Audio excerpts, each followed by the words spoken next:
Good evening students, आप सभी का स्वागत है आपके अपने यूट्यूब चैनल पे। तो जो भी साथी क्लास से जुड़ चुके हैं, आप सभी बच्चे क्लास को शेयर कर दीजिए ताकि और भी साथी और भी बच्चे इस क्लास को ज्वाइन कर सके स्टूडेंट। तो NILT ट्रिपल सी अगस्त एग्जाम 2024 के जो भी बच्चे तैयारी कर रहे हैं उन सभी बच्चों के लिए ये क्लास जो है वो काफ़ी इंपॉर्टेंट है। ये सीरीज जो है वो आप सभी के लिए काफ़ी इंपॉर्टेंट है स्टूडेंट, क्योंकि हम यहाँ पे रिसर्च बेसिस कंटेंट आप सभी को प्रोवाइड करते हैं कि 101% आपको ट्रिपल सी एग्जाम में हेल्प मिलता है स्टूडेंट।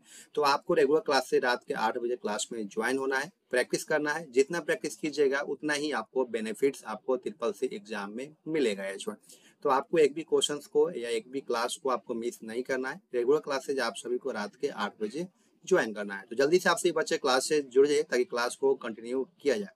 और जो भी बच्चे क्लास से जुड़ चुके हैं आप सभी को गुड इवनिंग। कैसे हैं आप सभी? उम्मीद करता हूँ आप सब बहुत अच्छे होंगे, स्वस्थ होंगे, अपने एग्जाम की तैयारी बहुत अच्छे से आप सभी बच्चे कर रहे होंगे स्टूडेंट। तो आज की क्लास अगर जो बच्चे पहली बार आए हैं, अगर आपने प्रीवियस क्लास अगर आपने नहीं देखा है तो प्रीवियस क्लास आप अवश्य देख लें। प्रीवियस क्लास भी आप सभी के एग्जाम्स के लिए काफ़ी इंपॉर्टेंट है, ठीक है।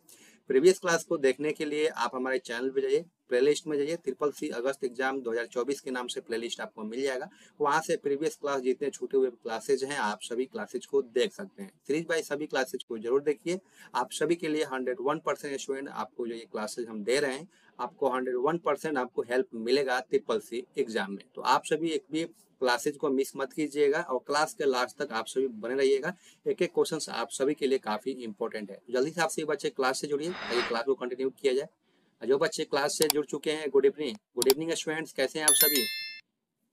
तो जल्दी से आप सभी क्लास से जुड़िए, क्लास को स्टार्ट किया जाए। जो बच्चे क्लास से जुड़ चुके हैं आप सभी बच्चे क्लास को लाइक कीजिए और शेयर कीजिए ताकि और भी साथी इस क्लास से जुड़ सकें। तो चलिए स्टार्ट करते हैं आज की जो क्लास का पहला प्रश्न आपके स्क्रीन पर। पहला प्रश्न है स्टूडेंट कि द एक्रोनियम इनिक स्टैंड फॉर, संक्षिप्त नाम इनिक है। बताना है आप सभी को कि इनिक का फुल फॉर्म क्या होगा, आप सभी बच्चों को बताना है।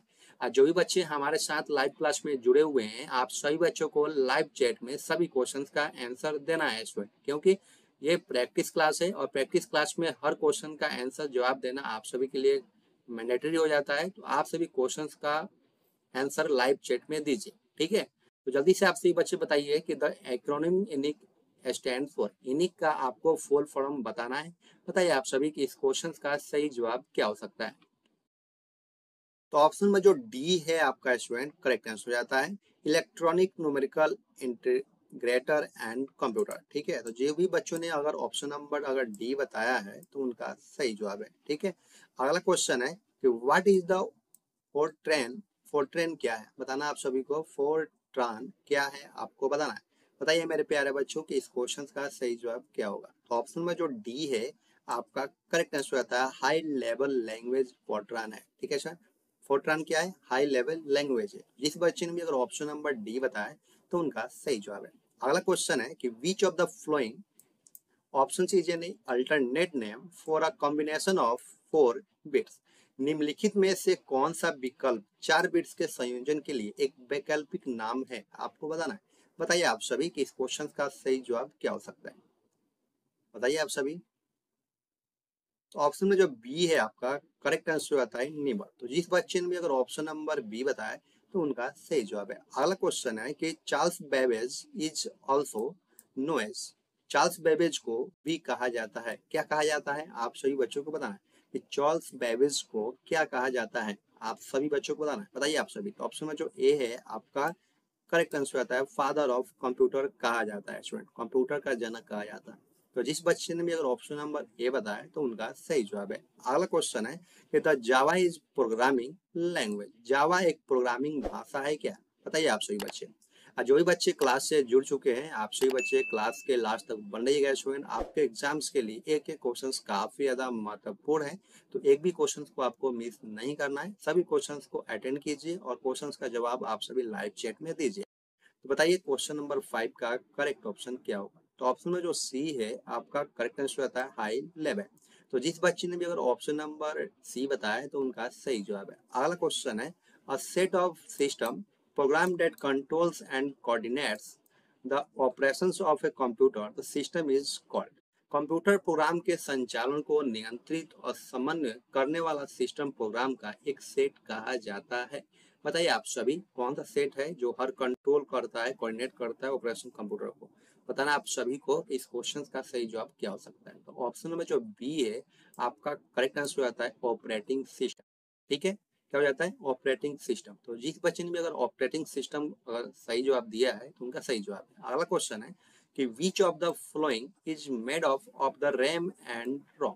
ठीक है, निम्नलिखित में से कौन रैम और रोम से बना है आपको बताना है। बताइए आप सभी इस क्वेश्चन का सही जवाब क्या हो सकता है। ऑप्शन में जो सी है आपका करेक्ट आंसर हो जाता है मेन मेमोरी यूनिट MMU।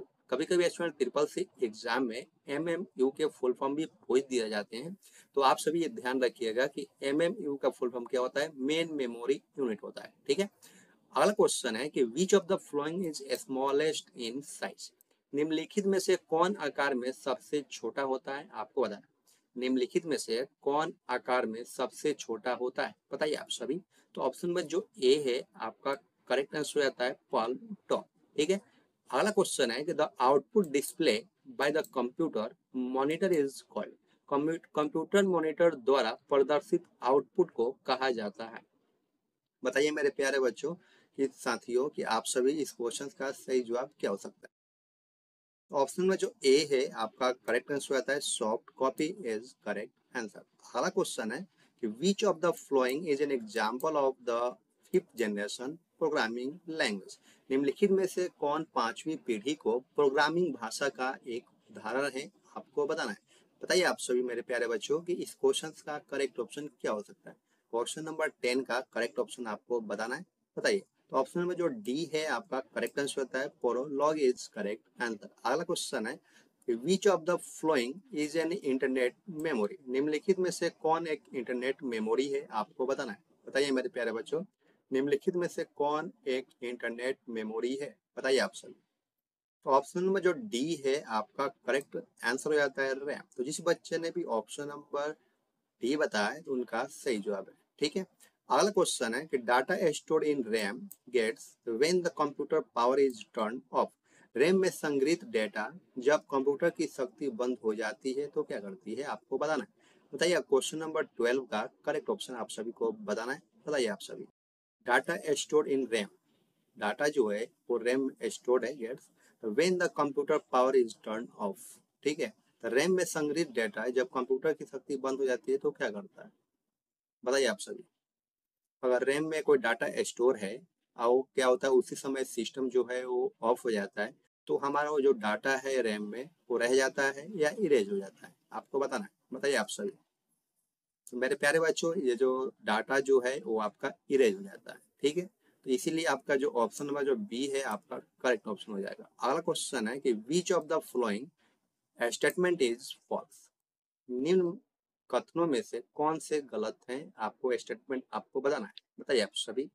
तो ऑप्शन में जो सी है आपका करेक्ट आंसर हो जाता है RAM integrated parts of CPU chip. ठीक है, तो जिस बच्चे ने भी अगर ऑप्शन नंबर सी बताया है तो उनका सही जवाब है। अगला क्वेश्चन है कि the removal of error from a program is called. किसी प्रोग्राम से त्रुटि को हटाने को कहा जाता है, जो कि ट्रैवल शूटिंग है, एरर हैंडलिंग है, डेबगिंग है और पैचिंग है। बताइए आप सभी इस क्वेश्चन का करेक्ट ऑप्शन क्या हो सकता है।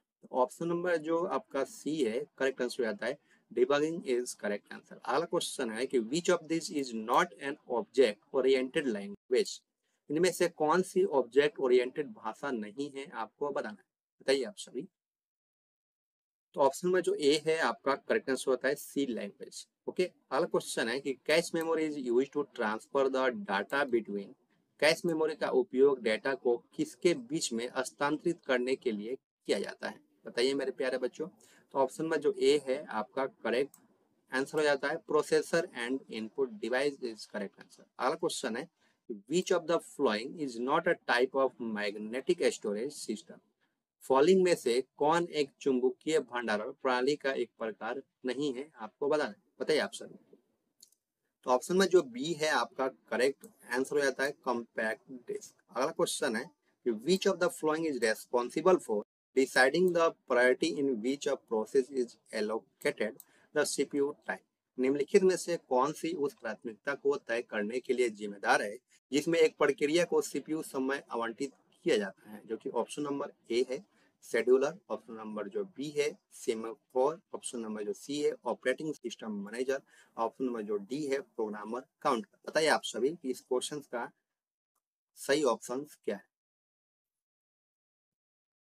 ऑप्शन में जो ए है आपका करेक्ट आंसर आता है शेड्यूलर इज करेक्ट आंसर। तो जिस बच्चे ने भी अगर शेड्यूलर बताया है तो उनका सही जवाब है। अगला क्वेश्चन है the small pictorial representation of software on the screen is called.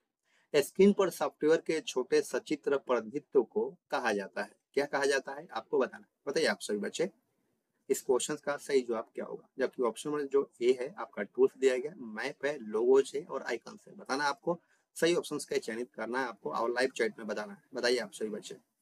तो ऑप्शन में जो डी है आपका करेक्ट आंसर हो जाता है आइकन। तो जिस बच्चे ने भी अगर ऑप्शन नंबर डी बताया तो उनका सही जवाब है। अगला क्वेश्चन है कि which among the following is not a colour specification on specification format. निम्नलिखित में से कौन सा एक रंग विनिर्देशन प्रारूप नहीं है आपको बताना। बताइए आप सही बच्चे। तो ऑप्शन में जो डी है आपका करेक्ट आंसर आता है गिफ इज करेक्ट आंसर। अगला क्वेश्चन है कि which of the following can be used as a primary memory. निम्नलिखित में से किसका उपयोग प्राथमिक मेमोरी के रूप में किया जा सकता है आपको बताना है। बताइए आप सही बच्चे। तो ऑप्शन में जो डी है आपका करेक्ट आंसर हो जाता है none of this is correct answer. अगला क्वेश्चन है वर्चुअल मेमोरी क्या है आपको बताना है। मेरे प्यारे बच्चों आपको बताइए इस क्वेश्चन का सही जवाब क्या होगा। वर्चुअल मेमोरी क्या है आपको बताना है।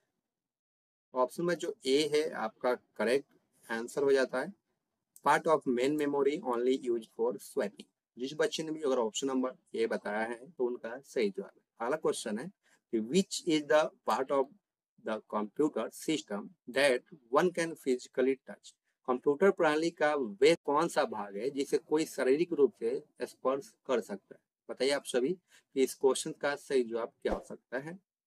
ऑप्शन में जो है आपका डाटा है, ऑपरेटिंग सिस्टम है, हार्डवेयर है और सॉफ्टवेयर। बताइए आप सभी इस क्वेश्चन का करेक्ट ऑप्शन क्या होगा। तो ऑप्शन में जो बी है आपका करेक्ट आंसर आता है ऑपरेटिंग सिस्टम। अगला क्वेश्चन है कि reusable optical storage will typically have the acromion. पुनः प्रयोज्य ऑप्टिकल भंडारण आमतौर पर परिचित होगा। बताना आप सभी को कि इस क्वेश्चन का सही जवाब क्या हो सकता है। तो ऑप्शन नंबर जो डी है आपका करेक्ट आंसर आता है RW इज करेक्ट आंसर। अगला क्वेश्चन है कि the binary number system has a base. Binary number system में क्या आधार है आपको बताना। बताइए आप सभी बाइनरी नंबर सिस्टम में क्या आधार है। मेरे प्यारे बच्चों बताइए आप सभी क्वेश्चन नंबर 25 का करेक्ट ऑप्शन क्या हो सकता है। तो ऑप्शन में जो ए है आपका करेक्ट आंसर हो जाता है 2। तो जिस बच्चे ने भी अगर ऑप्शन नंबर जो ए है आपका बताया है तो आप सभी का सही जवाब है। आज जो भी बच्चे क्लास से जुड़े हुए थे आप पहली बार आए हैं तो आप सभी क्लास को लाइक कीजिए, शेयर कीजिए और चैनल को सब्सक्राइब जरूर कर लीजिए कि हमारे चैनल पे कोई भी अगर अपडेट आता है तो उससे पहले आप सभी को नोटिफिकेशन मिल सके। आज की क्लास आप सभी को कैसा लगा कमेंट सेक्शन में जरूर बताइएगा। 25 क्वेश्चन में आपने कितने क्वेश्चन को करेक्ट किया है आप हमें जवाब दीजिएगा कमेंट में कि आप कितने क्वेश्चन को सही कर पाए हैं। और आज के लिए बस इतना ही। अगर आपको मोस्ट इन्फॉर्मेशन और किसी भी तरीके की अगर आपको डाउट आता है तो आप हमें कॉन्टेक्ट कर सकते हैं 9458009461 पे, जो कि आपको पूरी सहायता किया जाएगा इसमें। ठीक है। और किसी भी तरीके की अगर क्वेरी है कर सकते हैं। ट्रिपल सी की तैयारी करने के लिए हमारे चैनल पे जाइए, प्लेलिस्ट में जाइए और ट्रिपल सी के रिलेटेड बहुत सारे क्लासेज हैं जो कि आप प्रैक्टिस कर सकते हैं। जितना प्रैक्टिस कीजिएगा उतना ही आपको बेनिफिट्स ट्रिपल सी एग्जाम्स में मिलेगा। और जितने भी हमने क्लासेज करा रखे हैं स्टूडेंट आपके रिसर्च बेसिस कंटेंट आप सभी को हम प्रोवाइड करते हैं ताकि आपको ट्रिपल सी एग्जाम में 101% इस क्लासेज से हेल्प मिल सके। ठीक है। तो ये जो क्लासेज हैं आप सभी के लिए काफ़ी इम्पोर्टेंट है, महत्वपूर्ण है और आप सभी को ये क्लासेज को मिस नहीं करना चाहिए। तो आज के लिए बस इतना ही, फिर मिलते हैं नेक्स्ट क्लास में। Thank you for watching. Bye bye.